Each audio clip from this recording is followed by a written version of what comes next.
फायदा आई उठाली सटके में हरी भिड़ी हो मौका मिलल बा सुनिए सैया रोवेला सब बा फेरी हो ए राजा हो आए है फागुन के फायदा आई उठाली सटके में हरी भिड़ी हो मौका मिलल बा सुनाए सैया रोवेला सब बा फेरी हो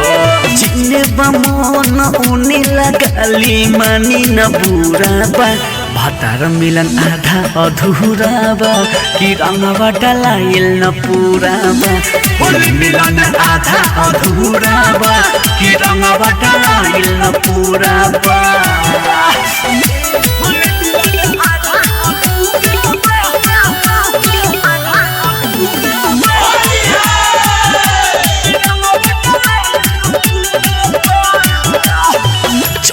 माई सैया हटी जनी बुरजी होलिया के मजाए राजा ली भर बुरजी राजा हो राजा जनी माई सैया हटी जनी बुरजी होलिया के मजाए राजा ली भर बुरजी हाली से लगा दे बड़ा बैठल दूराबा भातार मिलन आधा अधूरा बा कि रंगवा डलाइल न पूरा बा होली मिलन आधा अधूरा बा कि रंगवा डलाइल न पूरा बा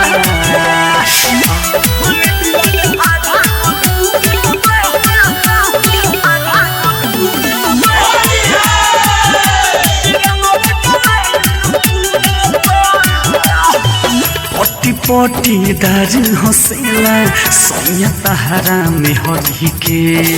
कर जनी माना ए राजा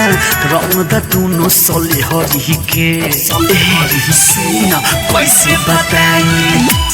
पटीदार हंसेला सैया तहारा में हरी के कर जनी माना ए राजा रंग दुनो सले हरी के बादल बबाली भरत निशांत कहे बेलूरा बा